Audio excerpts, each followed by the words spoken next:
नमस्कार, मैं हूं मनोज मानस। हमारे स्पेशल बुलेटिन में आपका स्वागत है। सबसे पहले हम बात करेंगे भाजपा की सियासी गिनती की। लखनऊ में एक प्रेस वार्ता के दौरान उत्तर प्रदेश के डिप्टी सीएम केशव प्रसाद मौर्य ने कांग्रेस पार्टी और गांधी परिवार पर तीखा हमला बोला है। उन्होंने अमेरिका के पूर्व राष्ट्रपति अमेरिका के राष्ट्रपति डोनाल्ड ट्रंप के उस बयान का जिक्र करते हुए कांग्रेस को आड़े हाथों लिया है, जिसमें ट्रंप ने कहा था कि उन्होंने भारत पाकिस्तान के बीच 25 बार सीज फायर कराया था। कांग्रेस अब 25 तक की गिनती का रट्टा लगाए बैठी है। ट्रंप ने 25 बार कहा, कांग्रेस ने पकड़ लिया बस यही नंबर।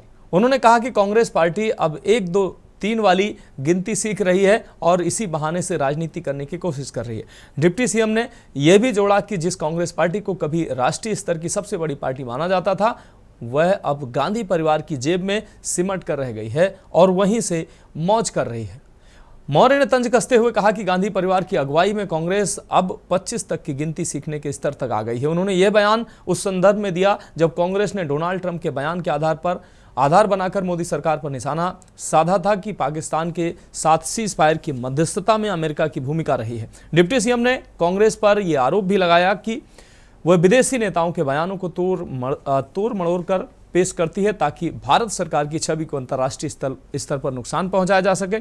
अंत में केशव प्रसाद मौर्य ने यह भी कहा कि देश की जनता कांग्रेस की चालों को भलीभांति समझ चुकी है और अब ना उन्हें गिनती के खेल में भरमाया जा सकता है और ना ही विदेशी बयानों से।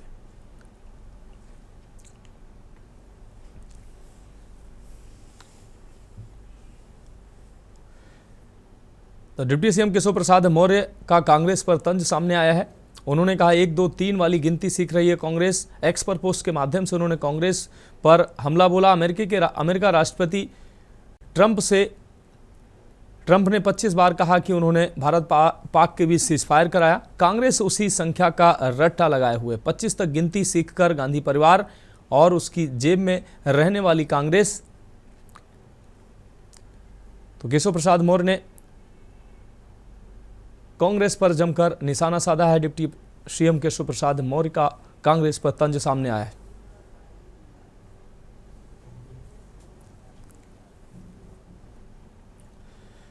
और अब बढ़ेंगे अगली अहम खबर की ओर। अब बात करेंगे वोटिंग में धामी का सादगी अंदाज। खटीमा में त्रिस्तरीय पंचायत चुनाव के पहले चरण की वोटिंग जारी है। इस दौरान मुख्यमंत्री पुष्कर सिंह धामी ने अपने गृह क्षेत्र ग्राम नगरा तराई में मतदान किया।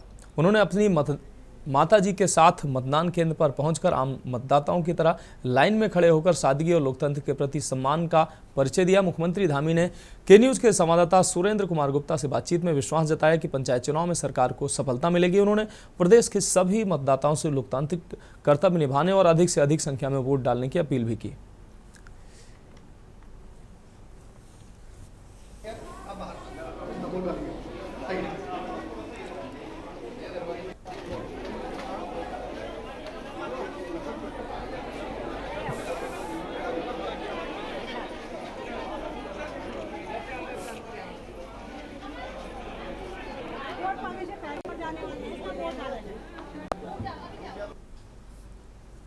त्रिस्तरीय पंचायत की प्रथम चरण की वोटिंग शुरू हो चुकी है और मेरे साथ मैं इस वक्त मौजूद हूं नगरा तराई क्षेत्र में, वोटिंग क्षेत्र पर। यहाँ पर मुख्यमंत्री का ग्राम सभा क्षेत्र है और मुख्यमंत्री यहाँ वोट कास्ट रही है। अपनी माताजी के साथ पहुंचे, उन्होंने वोट डाल दिया है यहाँ पर। और अब देखते हैं, बात करते हैं इनसे कि अगर बात करने की कोशिश करते हैं। सीएम साहब है और यहाँ चुनाव वोट कास्ट कर दिया, दिखा रहे हैं सभी को।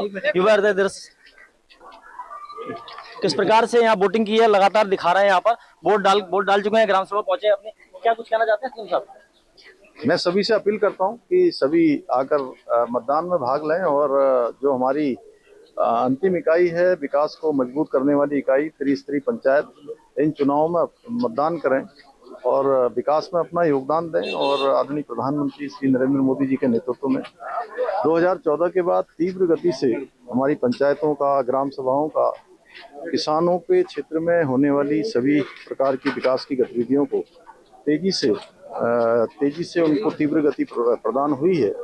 और इस बार भी जो है, चूंकि जितने भी चुनाव अभी से पहले उत्तराखंड के अंदर हुए हैं, हर चुनाव में उत्तराखंड की देवतुल्य जनता ने हमारे प्रधानमंत्री जी के नेतृत्व में सभी चुनाव में विजयश्री भारतीय जनता पार्टी को दी है। और ये चुनाव चल रहा है, इस चुनाव में भी मैं सबसे अपील करता हूँ कि आगे आकर मतदान करें और विकास के इस महापर्व में अपना योगदान दें। मानसून भी चल रहा है और किस प्रकार की चुनौती है चुनाव को लेकर? नहीं, देखिए अच्छा है, थोड़ा गर्मी है, लेकिन लोगों में बहुत उत्साह है चुनाव को लेकर, और बड़ी संख्या में लोग प्रातःकाल ही अपने घरों से निकले हुए हैं। बड़ी लंबी लंबी लाइनें यहाँ पर लगी हुई है। मुझे भी लगभग आधा पौना घंटा यहाँ पर हो गया है, और अभी मैं देख रहा हूँ कि लंबी लाइन है और शाम तक मतदान तेज गति से चलेगा। बिल्कुल, मेरे साथ यहाँ मुख्यमंत्री पुष्कर सिंह धामी थे। उन्होंने कहा कि मतदान जोर शोर पे, मतदाताओं में उत्साह देखा जा रहा है, और यहाँ पर उन्होंने नरेंद्र मोदी को मजबूत करने की बात की और त्रिस्तरीय पंचायत में भी सफलता की बात की है। सुरेंद्र कुमार गुप्ता, के न्यूज इंडिया, खटीमा। हो गया, आपको वोट डालेंगे अब बाहर। और इस खबर पर अहम अपडेट के लिए ब्यूरो चीफ राजेश वर्मा हमारे साथ जुड़ गए हैं। राजेश जी, त्रिस्तरीय पंचायत चुनाव के लिए आज वोटिंग चल रही है। मुख्यमंत्री धामी ने भी वोट डालकर लोगों से अपील की है और उन्होंने विश्वास जताया कि लोग जो है वो सरकार की जो जिस तरीके से सरकार काम कर रही है उसके आधार पर लोग भाजपा को वोट करेंगे। क्या कुछ अहम अपडेट है इस पर? बिल्कुल, देखिए लगातार जो है मतदान जो है वो तमाम जो पंचायत को लेकर के जारी था, और अब 5 बजे तक जो है वो मतदान हो चुका है, आपको अवगत करा दें। और इसके साथ साथ अभी तक अगर हम 4 बजे तक का जो आंकड़ा भी आया है वो 55% पूरे प्रदेश भर में जो त्रिस्तरीय पंचायत को लेकर के प्रथम चरण में जो मतदान हो रहा है उसकी प्रक्रिया में अभी तक 55% जो है मतदान हो चुका है। यानी कि जो अब 5 बजे का अपडेट है वो अभी निर्वाचन से थोड़ी देर बाद जो है वो मिल पाएगा, लेकिन फिलहाल जो है मतदान पूरे प्रदेश भर में जहाँ जहाँ हुआ है, तो कहीं पर भी किसी तरीके की घटना या किसी भी तरीके की धांधली का जो है आरोप या किसी भी तरीके की जो घटना है वो अभी तक सामने नहीं आई, और शांतिपूर्ण पहले दिन का जो मतदान है प्रथम चरण का वो निर्वाचन द्वारा जो है वो लगभग जो है वो संपन्न करा लिया गया है। अब द्वितीय चरण में जो यानी कि 28 तारीख को जिस द्वितीय चरण का मतदान होगा, अब उसमें जो निर्वाचन का फोकस है वो खास तौर से उस मतदान को लेकर के है, क्योंकि लगातार हम देख रहे हैं कि बड़ी चुनौती जो है मतदान को लेकर के या चुनाव कराने को लेकर के प्रदेश भर में राज्य चुनाव निर्वाचन आयोग के सामने जो है वो देखने को मिली है। और यही वजह है कि पूरी तैयारी के साथ पहले चरण का जो मतदान आज हुआ है वो शांतिपूर्ण हुआ है, और बड़ा अच्छे स्तर पर जो है अभी तक की मतगणना को आंका जा रहा है। और अभी तक निर्वाचन द्वारा ये भी बोला गया है कि ये मतदान जो इस बार का होगा वो 70% से ज्यादा का इसका ओवरऑल जो है इसका आंकड़ा जो है वो अनुमानित निकाला गया है। अब बहरहाल देखिए 5 बजे तक मतदान हुआ है, अब इसके आगे अपडेट आएगी, ये कितने प्रतिशत पहुंचेगा ये बहरहाल देखना होगा, लेकिन चुनाव जो है अभी फिलहाल पहले चरण का वो संपन्न हो चुका है। हाँ बिल्कुल राजेश जी, इस तमाम जानकारी के लिए आपका बहुत शुक्रिया। आप हमारे साथ बने रहिए, आगे भी हम आपसे अहम अपडेट लेंगे। तो खटीमा से खबर आपको दिखा रहे थे, त्रिस्तरीय पंचायत चुनाव में आज वोटिंग संपन्न हुई। सीएम धामी ने वोट डाला और लोगों से उस दौरान अपील भी की। सादगी के साथ लोगों के बीच मुख्यमंत्री वोट डालने पहुंचे। और अब हम बात करेंगे धरातल से गायब विकास की। लक्सर विकासखंड के दरगापुर गांव में विधायक निधि से 2 सड़कों का निर्माण कागजों में दर्शाया गया। शिकायतकर्ता के अनुसार दोनों ही सड़कों का निर्माण विधायक निधि से धरातल पर नहीं किया गया। शिकायतकर्ता का आरोप है कि इनमें से एक सड़क को पूर्व विधायक हाजी तस्लीम ने बनवाया था, जबकि दूसरी सड़क को पूर्व विधायक संजय गुप्ता ने बनवाया था। एक सड़क पर ग्राम प्रधान द्वारा टाइल्स लगाकर सड़क निर्माण कराया गया। शिकायतकर्ता का कहना है कि उसके द्वारा इस मामले में सूचना अधिकार का इस्तेमाल किया गया। पूरे मामले का खुलासा आरटीआई से हुआ है और साथ ही लक्सर उप जिलाधिकारी से लेकर प्रदेश के मुख्यमंत्री तक सभी पटल पर मामले की शिकायत कर दी गई है। मामले में जांच की मांग की गई है।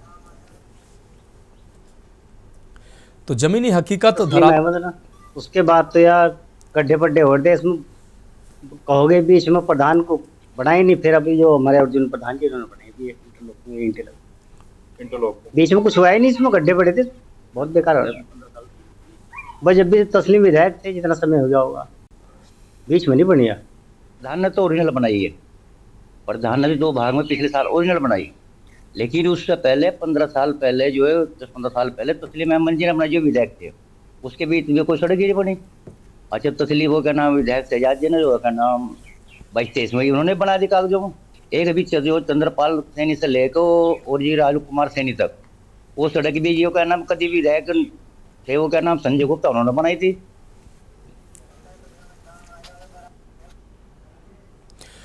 और इस खबर पर अहम अपडेट के लिए राजेश वर्मा जी हमारे ब्यूरो चीफ लगातार हमारे साथ जुड़े हुए हैं। राजेश जी, सड़क निर्माण में घोटाले का आरोप सामने आया है जिसमें विधायक निधि से कागजों में सड़क का निर्माण कर दिया गया जबकि धरातल पर हकीकत कुछ और नजर आई। क्या कुछ अहम अपडेट है इस पर? बिल्कुल, देखिए ये हरिद्वार जिले के लक्सर का ये मामला है और बेहद ही गंभीर ये मामला है। इस तरीके के मामले कई बार पहले भी देखने को मिले हैं जो सड़क निर्माण को लेकर के ये मामला सामने प्रकाशित हुआ है जिसमें विधायक निधि से जो है कागजों में जो सड़क बना दी गई है लेकिन धरातल पर जब इसका मुआयना किया गया तो धरातल पर जो है कुछ भी ऐसा नजर नहीं आया मनोज। और लगातार हम देख रहे हैं कि इस तरीके से जो मामले आ रहे हैं ये बेहद चिंताजनक है।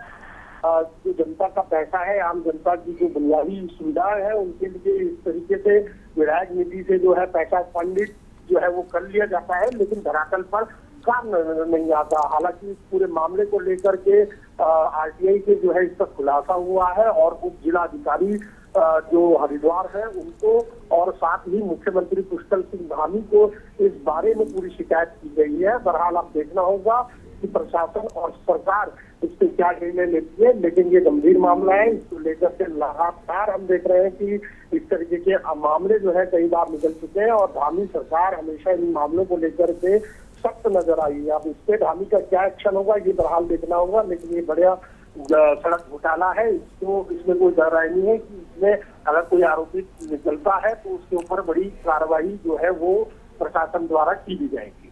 हाँ बिल्कुल राजेश वर्मा जी, इस तमाम जानकारी के लिए आपका बहुत शुक्रिया। तो विधायक निधि से कागजों पर बनी सड़क जबकि धरातल पर सड़क गायब मिली, भ्रष्टाचार का आरोप लगा, जमीनी हकीकत धरातल पर निर्माण ही नहीं हुआ। मामले का खुलासा आरटीआई के माध्यम से हुआ है जिसमें साफ तौर पर घोटाले का आरोप लगा है।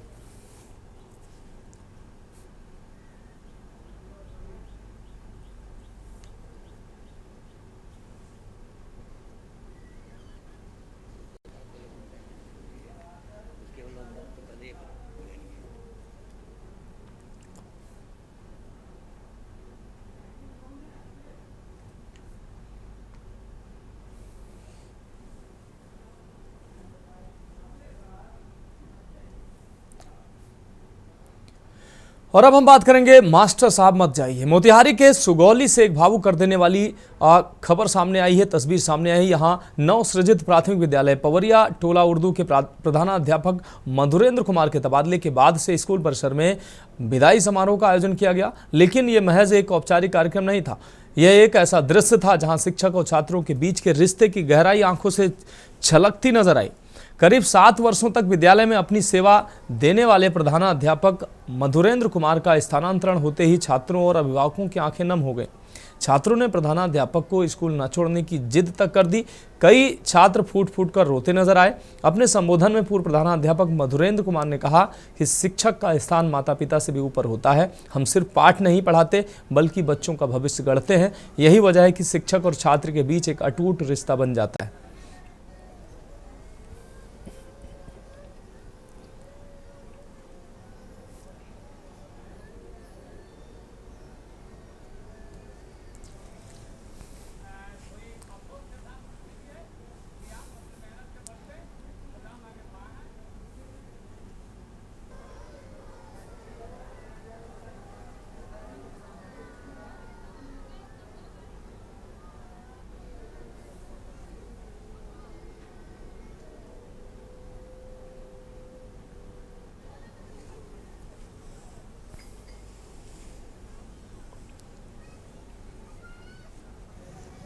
यहाँ सर के आवे के बाद वहाँ से कोशिश करे के बाद कि सर यहाँ पर आ जाए।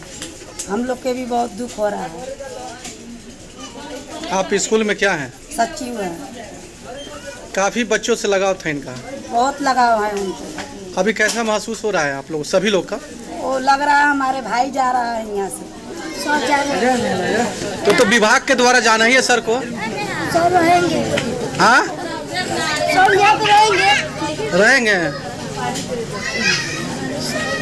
विभाग से क्या मांग करोगे?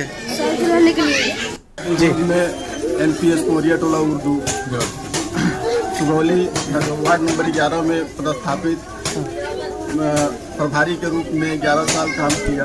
मेरा पदस्थापन एसटी के रूप में यानी हेल्थ टीचर के रूप में कमेटी खास में हुआ है। मैं अपने व्यवहारिक जीवन में इन सारे बच्चों को इस तरह से ढाला जिसमें शिक्षण कार्य से लेकर के बहुत सारे कार्यों के बारे में प्रेरित किया।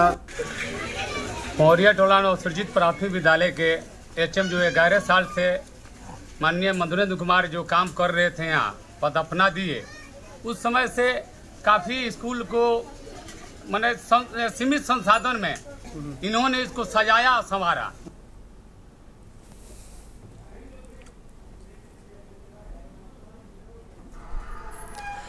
तो फिलहाल एक ब्रेक का वक्त है, ब्रेक के बाद हम बात करेंगे धर्मांतरण गिरोह बेनकाब। आप देख रहे हैं के न्यूज, खबरों का सारथी। ब्रेक के बाद स्पेशल बुलेटिन में एक बार फिर से आपका स्वागत है। हम बात कर रहे हैं धर्मांतरण गिरोह बेनकाब। खबर आगरा से, जहां अवैध धर्मांतरण रैकेट की जांच में मंगलवार को बड़ा खुलासा हुआ है। पुलिस ने मास्टरमाइंड अब्दुल रहमान से पूछताछ के बाद उसके 2 बेटों अब्दुल्ला और अब्दुल रहीम समेत जुनैद कुरैशी को दिल्ली के दयालपुर मुस्तफाबाद इलाके से गिरफ्तार कर लिया। तीनों आरोपी इस रैकेट में सक्रिय रूप से शामिल थे। पुलिस के अनुसार अब्दुल्ला और अब्दुल रहीम युवतियों को प्रेम जाल में फंसाकर अब्दुल रहमान के पास लाते थे, जहां जबरन उनका धर्मांतरण कराया जाता और निकाह करवाया जाता था। इस गिरोह का संबंध वर्ष 2021 में यूपी एटीएस द्वारा पकड़े गए कलीम सिद्दीकी नेटवर्क से भी जुड़ा बताया जा रहा है। पुलिस कमिश्नर दीपक कुमार ने बताया कि हरियाणा के रोहतक से लापता एक युवती को अब्दुल रहमान ने राजस्थान से बुलाए गए काजी के जरिए जबरन निकाह कराया। इस साजिश में जुनैद कुरैशी ने युवती को प्रेम जाल में फंसाकर अगवा किया था। पुलिस ने युवती को रहमान के ठिकाने से बरामद कर उसके माता पिता को सौंप दिया है। गिरफ्तार आरोपियों के पास से 2 कार्टून धार्मिक पुस्तकें बरामद हुई हैं, जिनमें संदिग्ध और संवेदनशील डाटा होने की आशंका है। फॉरेंसिक टीम इन दस्तावेजों की जांच में जुटी है। अब तक इस मामले में कुल 14 गिरफ्तारियां हो चुकी हैं और रैकेट का नेटवर्क दिल्ली, यूपी, हरियाणा और राजस्थान तक फैला पाया गया है। पुलिस ने आगे और गिरफ्तारियों की संभावना जताई है।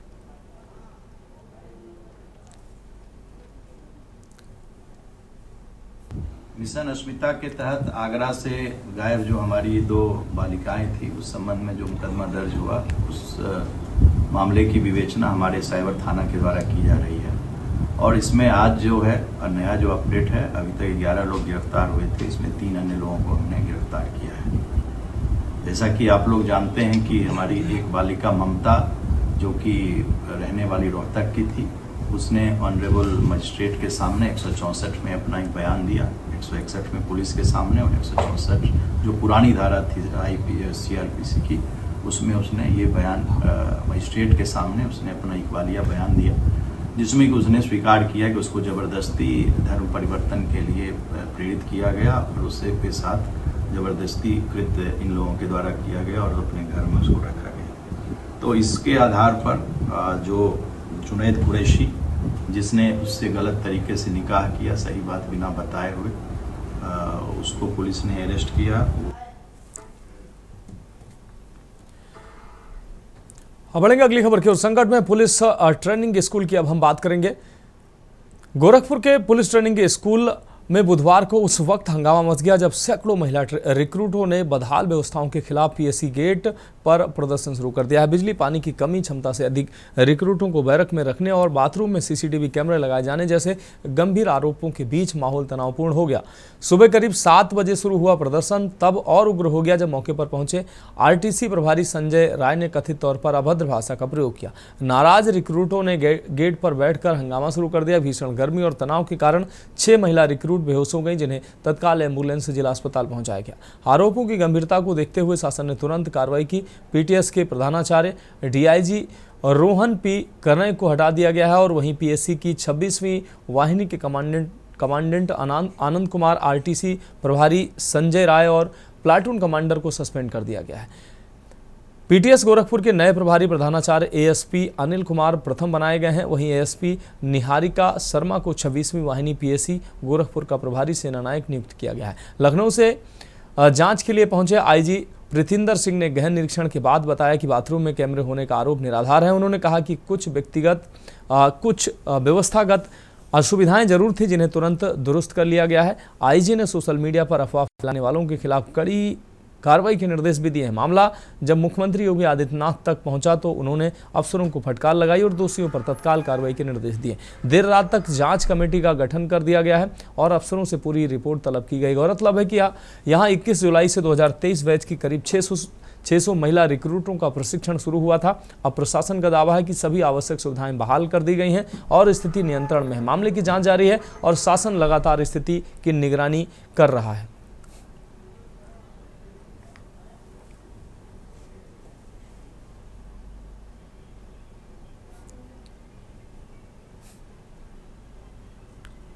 छब्बीस बटालियन गोरखपुर में नियुक्त रिक्रूट महिला आरक्षण द्वारा कुछ समस्याएं सामने रखी गई, जिसको सीनियर अधिकारियों के द्वारा तत्काल संज्ञान में लिया गया। तत्परता से वहां पे पहुंच के उसमें जांच की गई, जिसमें यह संज्ञान में आया कि कुछ तकनीकी कारणों के कारण विद्युत आपूर्ति कुछ समय के लिए ठप हुई थी, जिस कारण से जल आपूर्ति भी प्रभावित हुई है। इस समस्या का अधिकारियों के द्वारा मौके पे पहुंच के निस्तारण कर लिया गया। विद्युत विभाग से वार्ता करके जो विद्युत आपूर्ति में दिक्कत आ रही थी उसका निस्तारण कर लिया गया। इसके अलावा ये तथ्य संज्ञान में रखा गया था कि कुछ बाथरूमों में कैमरा लगने की बात सामने आई थी, जो जांच करने पर पूर्णतः असत्य व किसी भी तथ्य से वहीन पाया गया। डीआईजी सेक्टर के द्वारा निलंबित कर दिया गया है। उत्तर प्रदेश पुलिस के लिए महिला रिक्रूट आरक्षियों की जो ट्रेनिंग है उसको सुरक्षित और उच्च कोटि की करना ये उत्तर प्रदेश पुलिस की प्राथमिकता है, जिसको सब जगह अच्छी तरह से करवाया जा रहा है। 20वीं वाहिनी पीएससी में आरटीसी के प्रशिक्षणार्थी सिपाहियों द्वारा जो सुबह घटना प्रकाश में आई थी, उसको देखने के लिए एडीजी पीएससी मैं आज यहाँ पर आया हुआ हूँ और यहाँ पर मैंने मौके पर व्यवस्था को देखा है। मुख्यालय से आईजी सेंट्रल जोन प्रिजेंदर सिंह भी यहाँ पर आकर के व्यवस्थाएं देख चुके हैं। हमारे मुख्यालय से महिला अधिकारी एडिशनल एसपी अर्चना सिंह भी यहाँ पर आई हुई हैं। उन्होंने भी यहाँ की जो महिला प्रशिक्षणार्थी हैं उनसे बात की है और सबके बाद जो तरह तरह की खबरें अफवाहें जो मीडिया में और अन्य जगहों पर उड़ रही हैं उसके बारे में मैं कहना चाहता हूँ कि यहाँ पर जो लगे हुए कैमरे हैं उनको मैंने खुद ने चेक किया है। जो कैमरे का जो कंट्रोल रूम उसको चेक किया है। यहाँ पर कहीं भी ऐसा नहीं है कि महिलाओं के बाथरूम की प्राइवेसी या कोई भी चीज़ भंग करने के पर्पज से कोई कैमरा लगाया गया हो। जो भी है उनके प्रवेश द्वार पर या जहाँ पर जो सेंसिटिव पॉइंट्स हैं जहाँ से उनकी सिक्योरिटी प्रभावित हो सकती है वहीं पर कैमरे लगाए गए हैं। तो कैमरे के संबंध में जो तरह तरह की बातें की जा रही है वो निराधार है एवं असत्य है। फिलहाल हमारे स्पेशल बुलेटिन में अभी के लिए मेरे साथ इतना ही। मुझे दीजिए इजाजत और आप देखते रहिए के न्यूज इंडिया। आप देख रहे हैं के न्यूज, खबरों का सारथी।